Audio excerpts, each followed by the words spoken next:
The difference between our business and uShip is an interesting question. uShip has a model that their primary customer is eBay. So uShip actually works with eBay on, you buy a car on eBay, uShip helps you ship it. uShip actually does all the paperwork with the trucking company and then takes a percentage of the pay from the truck to their own pockets. So that's how uShip works. We are not that way at all. We are basically a huge eHarmony. So, not boys and girls. We're not into truck dating. But the exact same principles that you have in eHarmony with matching up men and women is the exact same principles we use at Internet Truckstop to match up trucks and freight. People list what they have, they call on each other, they make their own deals, and it's all done without any real knowledge on our part. All we do is bring everyone together into one site to get it accomplished. So where uShip would be like a broker in the industry, a broker for us is our actual customer. Now uShip hired one of my former competitors' presidents to start a new division to get brokers to list freight onto their system. So for those of you who don't know, a transportation broker is just like it sounds. He gets in the middle and he takes a piece of the transaction. So for uShip to add a broker as a customer means now the broker takes his piece of the transaction and uShip takes another piece of the transaction, and the trucker is actually getting even less. And so it's not a very viable model, and it's not going to work. But uShip is basically just an electronic broker. But again, their biggest customer is eBay, and their primary goods that they move are cars and boats. So less than truckload type shipments. So let me understand this correctly. So you sell a service to these trucking companies basically, or is that? Yeah, to trucking companies and shippers. We sell them the opportunity to participate in our marketplace. Of the trucking industry, what percentage do you guys do business with? Of the for-hire market, we have about 80% of them as our customers now. So yes, Prime Trucking is definitely one of our customers. Mm-hmm. Yeah, and it's interesting because Prime doesn't use us to find freight for their trucks. Prime uses us to move the excess freight that they don't have trucks to move. So different relationship, but same sort of thing. So how it kind of works is like Mr. Walmart will call or will kind of put on the site, hey, I need apples to this place. And Joe Trucker company says, hey, I can ship your apples to that place. Is that how it works? Yep, that's how it works. Pretty simple concept. It's amazing. Some of the best things in life are the simplest things. What's the line between, you had a really good idea, obviously, of like, okay, let's make an internet website where these, combine each other. So what's like the difference between like the creative idea and the execution? Like in your opinion, like what's more important? Like, was it the fact that you were good at business, or was it you had an idea that was really good? I had an idea that was really good. I followed some correct business principles when I did it. I listened to my customers, and I try to create products that my customers are willing to pay for. Now, the fact that I have 80% of the industry means I should be looking as hard as I can at what else my customers need because they're already buying from me. So what else can I sell them?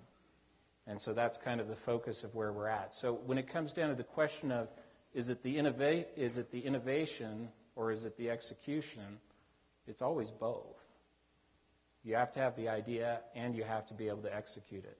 We are a very fortunate company in that we manage to get both. And right now we probably are better at innovation than we are at execution, but it's not the worst spot to be. Yes? My biggest lesson from P-Freight's failure was sometimes you can be ahead of technology, and it just happens. And P-Freight is now resurrecting itself as uDrove. In fact, our uDrove app is very equivalent to what our P-Freight product was intended to be. But back in early 2000, the technology that we have today with cell phones, smartphones, and even the ability just to do internet via cellular at an inexpensive cost was not available. And so that was one of the disasters of P-Freight. The other was I brought in outside investors, and I suffered death by accounting. So always part of that execution question. We were great at the innovation on P-Freight, but the execution was not good because we were not accountants. And we couldn't produce reports every week on everything that we were doing because we were too busy innovating. Yes? How did you manage to gain 80% of the market? What was your advertising? How did you get all those people in? Very good question. Let me just preface this by saying we are bad marketers. We are terrible marketers. We are some of the worst marketers on the planet. And I attribute part of that to my marketing class that I had in graduate school. The professor walked into the marketing class and he said, "I've just been elected the head of the AMA, the American Marketing Association. And I am way too busy to teach this introductory level graduate marketing class. And so here's how it's going to work. You speak English and I speak English. You all can read. Here's the marketing book. The midterm will be on the first 15 chapters. The final will be on the last 15 chapters, non-inclusive of the first 15 chapters. If you show up to take the test, you will not get less than a B in the class. There will be no lectures. There will be no office hours. We'll see you in 8 weeks for the midterm. We'll see you in 15 weeks for the final. Have a great semester." How many of you would like to pay for a class like that? Okay? It was awful. And as a result, my marketing skills are equally adept.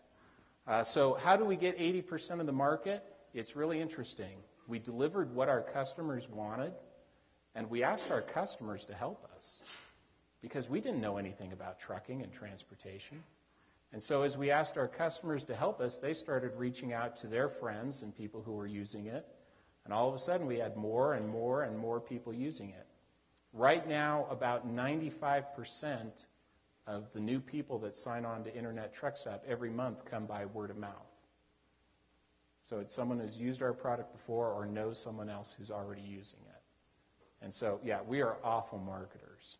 I mean, any of you that are graduating in marketing would love to come to work for our company because you just sit there and go, "I can't believe this company exists when you're not doing all these special marketing things that you're supposed to be doing." So,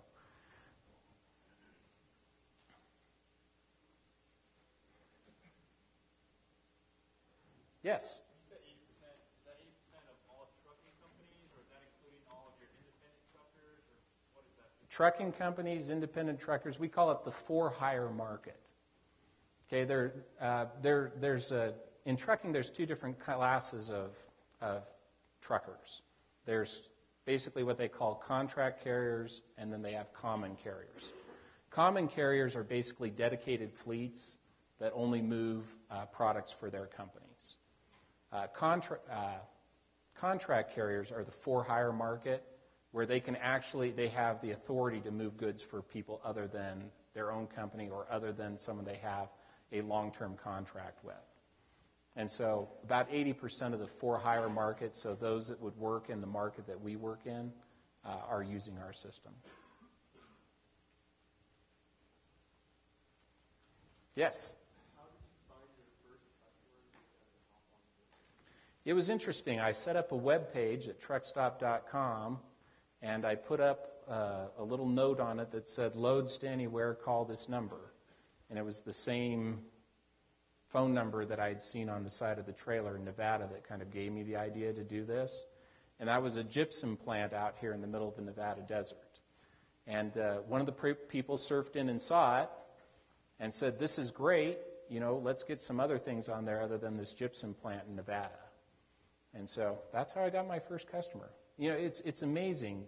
When you guys think of the internet, you think of how much stuff is out there and how many domains are out there and how wonderful and great and positive it is.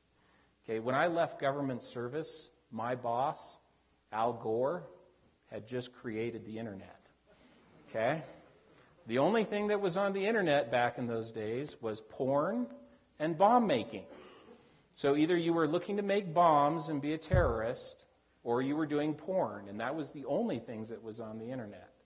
If you were to go to, how many of you have ever heard of like Lycos or Alta Vista or some of these other old search engines? Those were the only things that were out there. You could put in the word truck, freight, 4x4, whatever you wanted, and there was nothing out there. Absolutely nothing. And our biggest challenge when we started was convincing people to get the internet so that they could access our site. Because the only thing on the internet was porn and bomb making. And then apparently us. We were apparently the third big thing to get on the internet or something like that. It was interesting times. I mean, it's funny. Our opening day of business was July 24th, 1995. And there was a very good reason why we picked Monday, July 24th, 1995 as our opening day. It's because we were really going to pioneer what was going on the internet. So.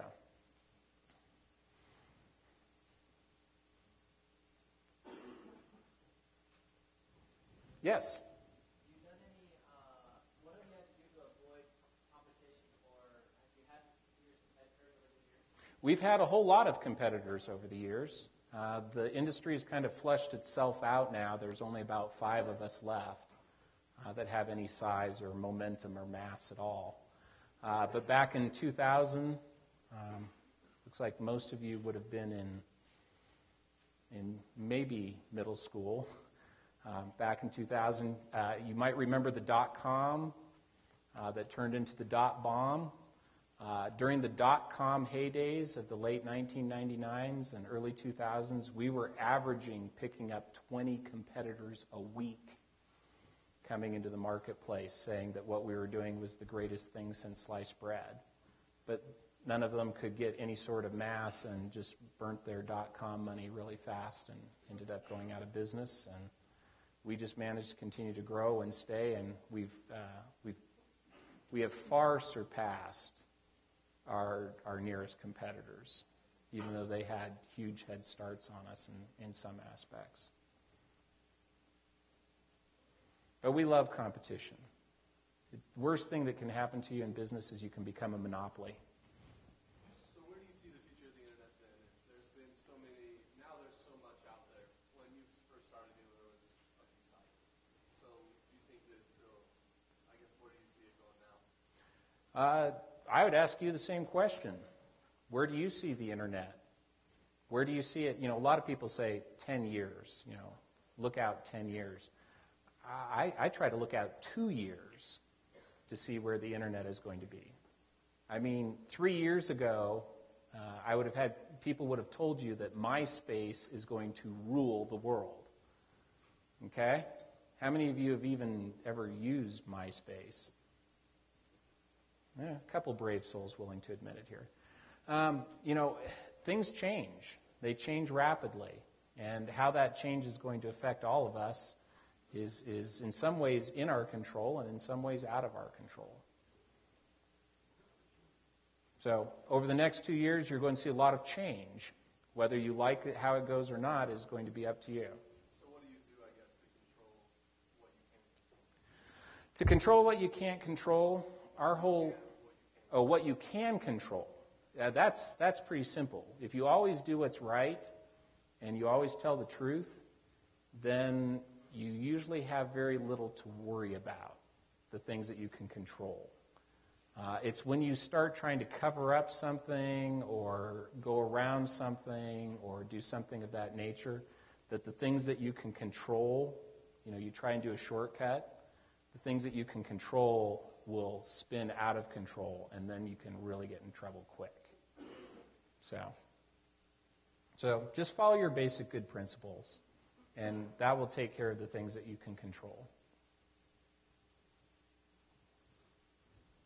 Yeah? Is this your only company, or have you started out other ventures If you read the little thing I sent out to you, we listed our 10 current companies that I currently run. So, yeah, we've done quite a bit of other stuff. We just started our 10th company in December. Yes?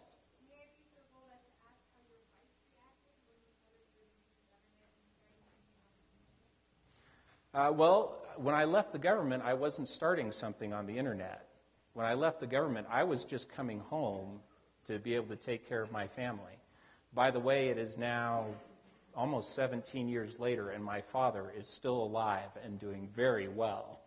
And so I'm not quite certain how this twist of fate worked, but it is what it is.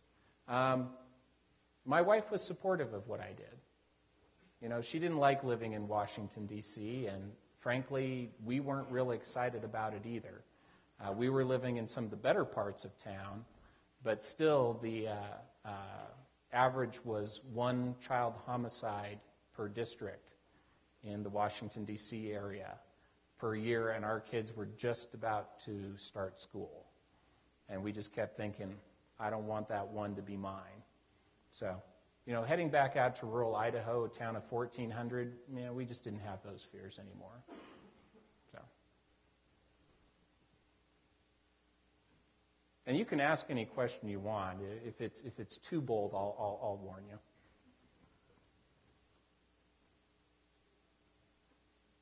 How many of you in here are thinking of starting a business? I mean, isn't that what this whole lecture series is about? I mean, if you're thinking about starting a business, you should have questions galore popping out of you. I can't remember the company name, but the one where you're putting in Wi-Fi at all the truck stops. Truckstop.net. Yeah, and the company that was installing them screwed up. What have you learned from that experience in Milwaukee? Do you remember those things about things you can control and things you can't control? Yeah. I've learned that lawyers are really good things to have around on occasion. And when someone botches a job, they become really helpful. But you better have your documentation in order. And it's interesting because people have asked, well, look, you were going to put Wi-Fi in all the truck stops. And, you know, we'd spent probably over $6 million on putting Wi-Fi out in the truck stops and equipping them and things of that nature. And then to have the equipment all be installed incorrectly and not have the vendor be willing to correct it. So we got the settlement. We got more than our money back out than what we'd put in. And people are like, well, are you going to take that money and go put Wi-Fi into the truck stops now? Because that settled here just about 18 months ago. And our response to that was, why should we? I mean, right now, every one of you in here probably has a 3G phone that would have more internet bandwidth at a greater distance than Wi-Fi in the truck stop. So the technology that we were putting in, the whole business we were putting in, was basically subverted by increases in another form of technology and the delivery of that. So sometimes you have a good idea, and if you can't execute it fast enough and get it in, sometimes technology will go past you. It happens. Yes?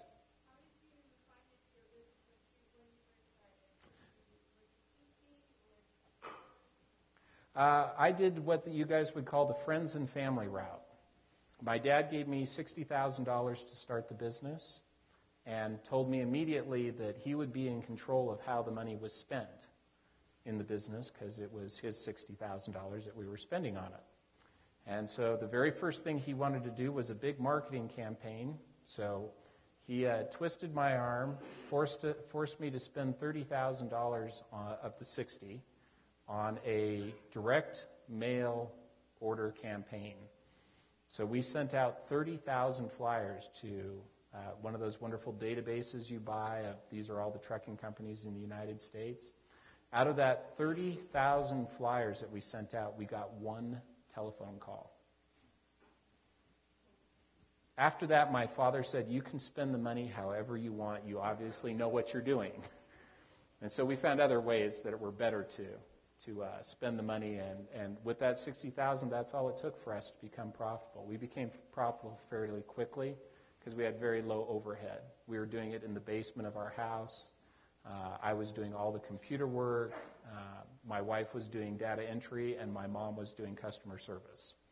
So, Ferengi rule, exploitation begins at home. It is absolutely true if you're an entrepreneur. Be ready to exploit your family to the maximum as you're starting out. So, yes? So, would you recommend us to use like angel investors and stuff like that, or would you tell us to go like the family route? It's going to depend on you, and it's going to depend on your idea. Like when we were doing Truckstop.net, and it was going to be $6 million of spend in a very short period of time, money that we didn't have and no bank was going to loan to us, we had to go out and find investors. We had to. There was no alternative. It wasn't an idea that you could roll out $10,000 at a time. And it depends on your level. When you have angel investors, and it really depends on who they are, and again, you can get sucked into death by accounting real quick with investors, because that's how they measure your product's success is, are you making money? And most products don't make money instantly. And so as a result, it's very challenging. We have a gentleman in our town who happens to be our doctor. He owns a gold mine. And he owns the rights, the mineral rights to this piece of ground. And he's had it studied, and he's had it cored, and he's had all these other things. And they're like going, you've got $15 billion worth of gold sitting in your piece of property there. And now he has to come to the question of, do I set up a mining operation and mine it myself, or do I go out, sell the rights to do it? Now, to set up the mining operation, he has to get angel investors to come in and do it. And, he might make more money doing that, but he's also going to lose his ability to be a country doctor, which is what he really likes to do. And so, there's just trade-offs in everything. Every situation is going to be different, and you just have to analyze it. Me, personally, I've done 2 business deals with outside investors. They are both listed under my failure section in my business plan. I've done 10 or 12 businesses on my own now and haven't had a failure yet. So maybe I'm just riskier with other people's money than I am with my own or something, Personality quirk or something. Yes? What are your thoughts on coming out of school, going to work for somebody else and getting experience in their kind of on their dime versus going out and starting your own thing? I always tell people, if you've never been in business, get some experience before you do it. Either that or have a partner who has experience in doing it. There are so many little mistakes you can make starting out that can kill your business that it just makes sense. I mean, I'm certain all of you in here are probably just absolutely dying to become the owner of a McDonald's franchise, right? Just dying for that opportunity. But if you've never worked in a McDonald's, how do you know that that's what you want to do? Now, sometimes it's very difficult to find direct experience in what you're doing, but a wide variety of work experiences serve you well. Now, on the other side of the coin, as I tell all the students as I lecture around, if you have a good business idea, I mean really a good business idea, I guarantee you there are 6 other people in the United States right now that have that exact same business idea. And the question is which one of you is going to leap first at doing it and actually execute it and pull it off? And so if you have a good business idea and you are still sitting in this classroom, someone else is going to get it done. I know college professors hate it when I say that, but they agree. If you've got the business idea, follow it. See it through. Take what you learn here to help you implement it. But once you've got the idea, don't wait on it.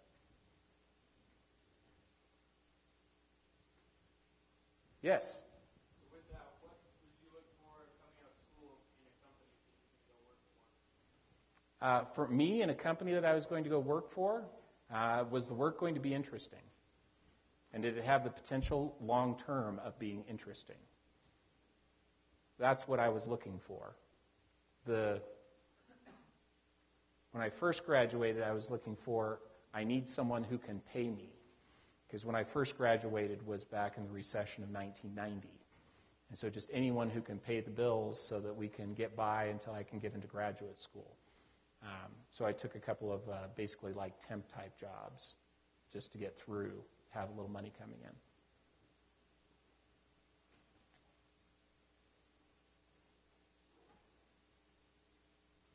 Yes? How do I choose my partners? Incredibly carefully. Yes. There's a lot of worn-out knees in my pants as you go to pick a partner. I mean, a partner in your business is the most critical decision that you are ever going to make. Because for me, all my businesses are long-term holds. I'm not interested in making a quick business, getting an idea off the ground, and then selling it to someone for, several $1 million or whatever. That isn't me. The businesses I do are ones that I want to grow, expand, create long-term, long, stable employment type ideas. And so the partners that I get in my businesses are people that have a similar type philosophy and that I know I'm going to be able to trust for the next 30 or 40 years.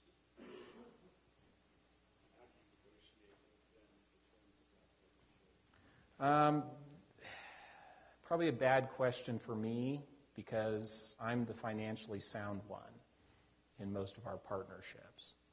And so I sit in a positive position of negotiation as opposed to a weaker position in the negotiations. So from my perspective, as long as we can come to something that's agreeable to both sides, I'm usually fine with it. From their perspective, they're the ones that have to kind of deal with all my idiosyncrasies and all those weird kinds of things that go with it. So it depends. It's interesting. There is no silver bullet to any business. Every single one of them is going to be different in its own merits.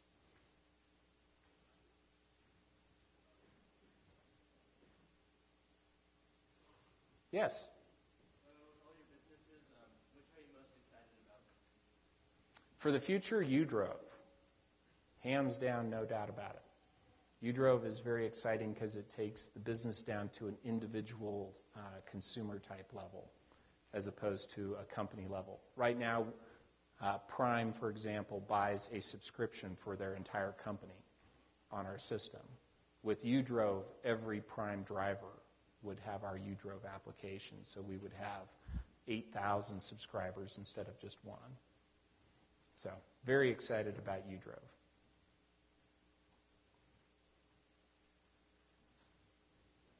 Yes?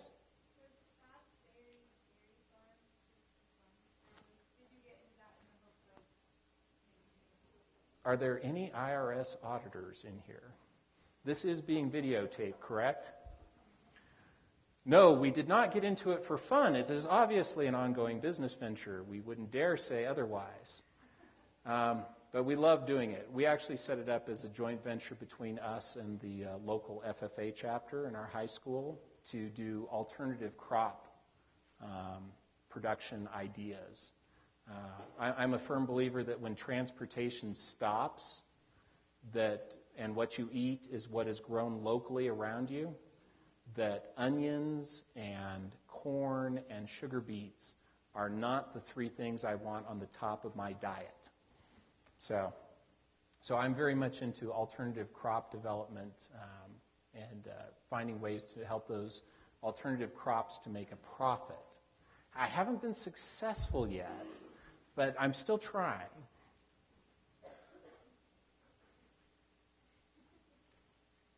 You can't see me winking from clear down here, but actually we just on that, we actually this year signed a contract for all of our raspberries to go to a ice cream manufacturer. So Scottsbury Farm raspberries will now start showing up in raspberry ice creams across Idaho. So we're very excited about that.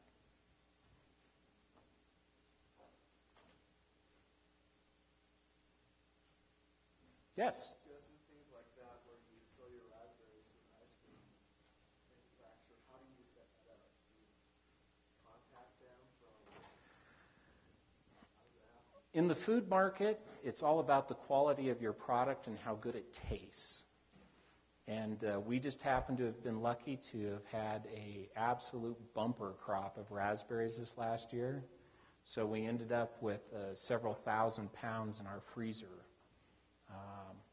that we didn't sell fresh. And we sell fresh, and we sell the jam makers and things of that nature. And so they took a bucket, a 20-pound bucket of our raspberries to one of the Idaho food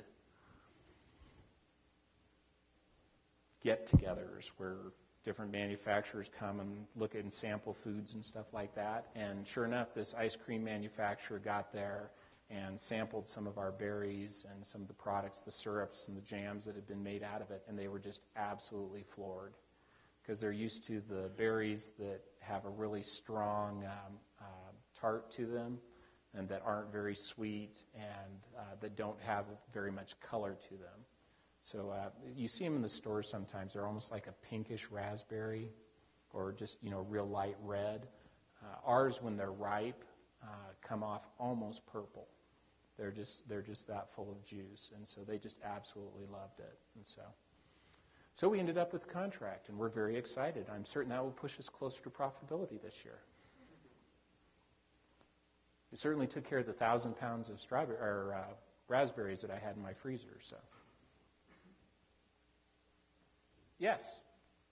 What got you involved in running Truckstop? Going from an internet company to that? Well, it was a two-step process. I had a partner come to me and say that he needed some money to actually buy a truck stop. And so he came to me, put together the financials, we reviewed it. He said, look, you will never have to go there. You won't have to work there.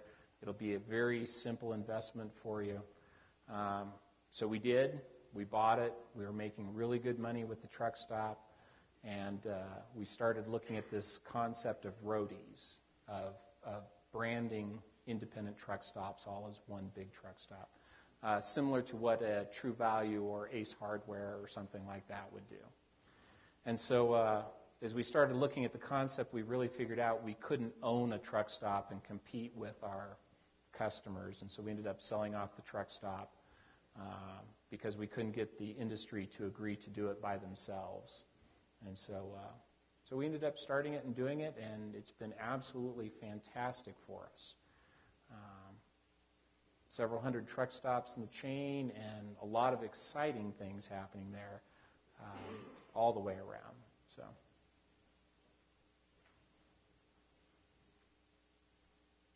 yes? So you have 10 companies. How do you keep track of them all? Who says I keep track of them all? I try to keep up on them all. Once a year on April 15th, I must know what every company is doing. Short of that, you try to control what you can control, and you take the time to do what needs the time. I probably manage more by disaster than anything else. So whatever company is having the biggest disaster at the moment or needs the most help is the one I'm usually doing in. But my skill is I'm basically an innovator. Right now I've got 23 projects on my development board that I need to get done. And so I try to manage them as little as possible and hire good people to manage them. And then an accountant to let me know that everything has been managed appropriately. Yes? So where you live now and do a lot of these things, is that where you grew up? It is where we moved there when I started kindergarten, because that's where my grandmother lived. My grandfather died. We moved back up to take care of her. And so when we moved back, we still owned the house, even though my family didn't live there. And so my dad said, move back and you can stay in the house for free. So that's what got us back there.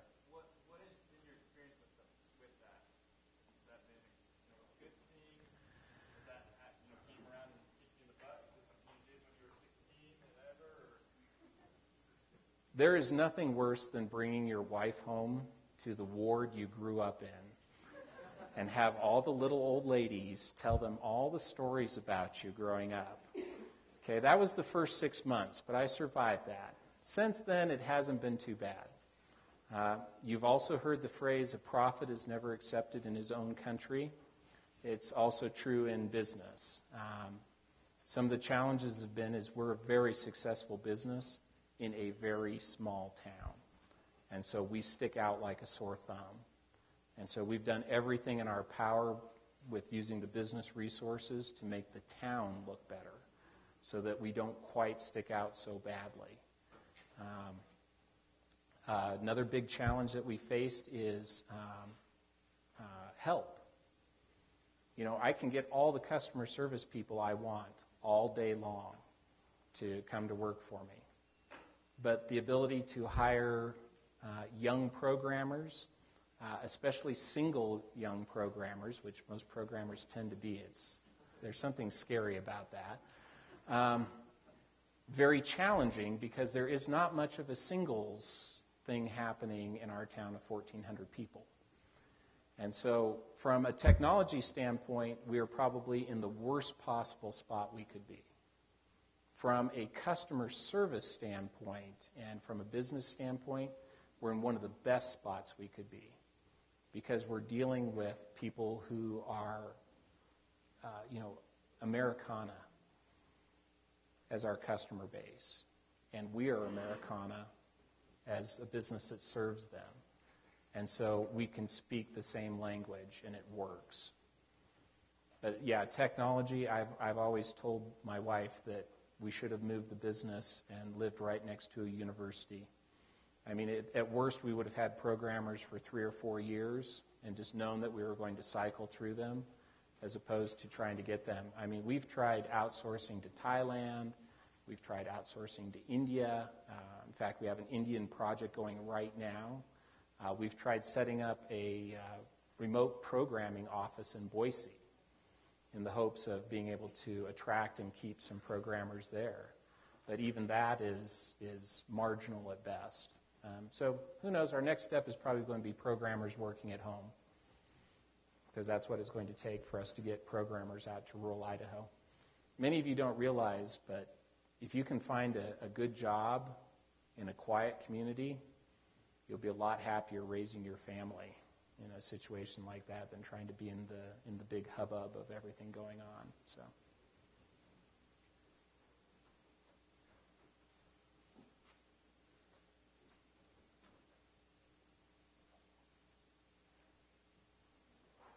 I'm really surprised. Usually when I'm at these lectures, I get asked a lot of really tough questions. And you guys have been just kind of lobbing softballs to me here, so.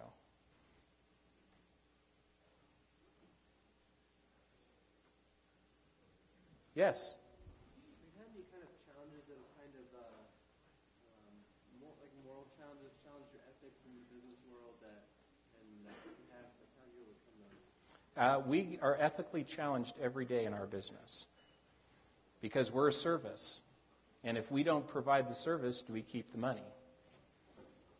And so we get challenges like that every day. But we've just found, again, if you always tell the truth, you never have to worry about ethics. You might take a black eye every now and then because you've done something wrong. Take the black eye.